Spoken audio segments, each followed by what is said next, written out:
Bonjour, bienvenue sur l'Argus.fr pour ce premier match entre la Renault Talisman et la Peugeot 508. La Talisman, c'est la grande nouveauté sur le segment des familiales en 2015. Elle remplace à la fois la Laguna et la Latitude. Elle est d'un gabarit de 4,85 m, c'est 5 cm de plus que la 508, qui elle est sortie en 2011. Et comme on va le voir, 4 ans en automobile, c'est beaucoup.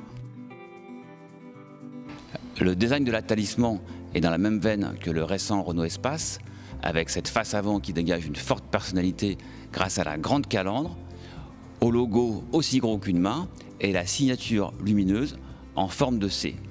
Le design de la 508 ne manque pas de relief non plus, avec cette face avant inaugurée par le modèle restylé en 2014. Il met en évidence une calandre plus imposante avec le lion en position centrale et également des phares au dessin plus moderne. En revanche, le reste de la carrosserie est plus conventionnel. Les flancs sont par exemple moins travaillés que ceux de la Talisman, qui profite de bas de caisse creusés et d'un élément stylistique en haut des portes. Alors la grande différence entre les deux voitures se trouve au niveau du coffre, avec un net avantage pour la Talisman. Elle profite d'un coffre profond de 608 litres, c'est la meilleure valeur de la catégorie, et surtout un large accès grâce aux feux qui sont scindés en deux. Ce n'est pas le cas dans la 508 avec le bloc optique en une seule partie qui limite l'accès au coffre et le volume est de seulement 515 litres.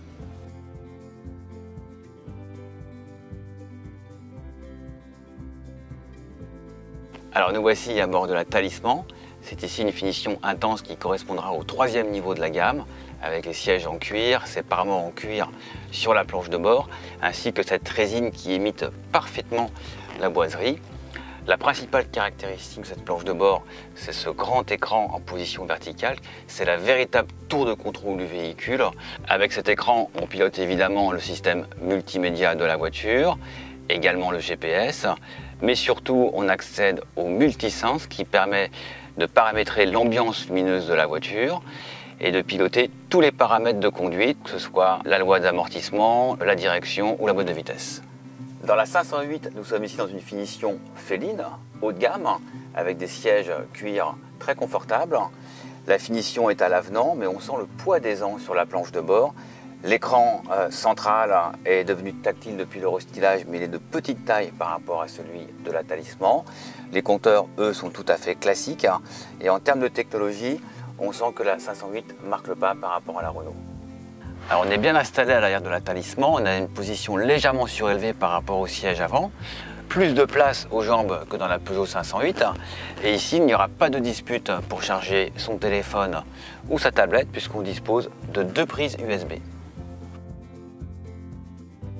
La Talisman se contente de motorisations assez modestes en diesel avec des puissances comprises entre 110 et 160 chevaux. La 508 est mieux disante, avec des puissances toujours en diesel, comprises entre 120 et 180 chevaux.